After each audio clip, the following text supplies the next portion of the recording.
পটুয়াখালীর গলাচিপা উপজেলার ডাকুয়া ইউনিয়নের উলানিয়াহাট মাধ্যমিক বিদ্যালয়, সরকারি প্রাথমিক বিদ্যালয়, উলানিয়া বন্দর, স্বাস্থ্য ক্লিনিক, ইউনিয়ন ভূমি অফিস ও স্থানীয় বাজারে যাতায়াতের গুরুত্বপূর্ণ সড়কটি দীর্ঘদিন ধরে বেহাল অবস্থায় পড়ে রয়েছে।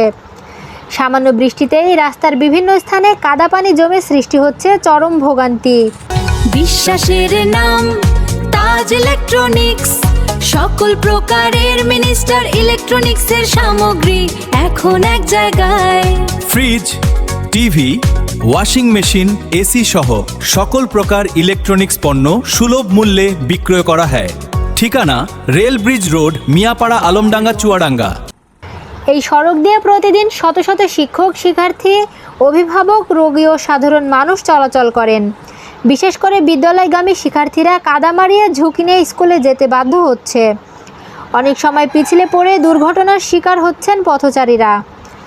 স্থানীয়দের অভিযোগ, ছোট চত্রা গ্রাম থেকে আটখালী পর্যন্ত প্রায় 5 কিলোমিটার সড়ক দীর্ঘদিন ধরে সংস্কার না হওয়ায় জনদুর্ভোগ চরমে পৌঁছেছে। এই সড়ক ব্যবহার করে আটখালী বাংলা বাজার ও উলানিয়া বন্দরে প্রতিদিন অসংখ্য মানুষ যাতায়াত করেন। প্রতি শুক্রবার ঐতিহ্যবাহী উলানিয়া গরুর হাটে দেশের বিভিন্ন অঞ্চল থেকে আসা পাইকারিরাও এই সড়ক ব্যবহার করেন।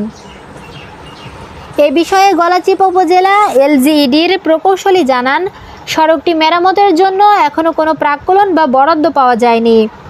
এলাকাবাসীর দাবি, জনস্বার্থে অত্যন্ত গুরুত্বপূর্ণ এই সড়ক দ্রুত সংস্কারের সংশ্লিষ্ট কর্তৃপক্ষের কার্যকর উদ্যোগ এবং পটুয়াখালী 3 আসনের সংসদ সদস্য ও প্রবাসী কল্যাণ ও বৈদেশিক কর্মসংস্থান প্রতিমন্ত্রী নুরুল হক নূরের জরুরি হস্তক্ষেপ প্রয়োজন।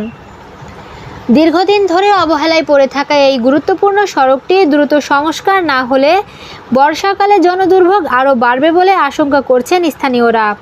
তাই দ্রুত কার্যকর পদক্ষেপ নেওয়ার দাবি তাদের। আমি আনিশা মিম, নিউজ ডেস্ক, এসএফ টিভি।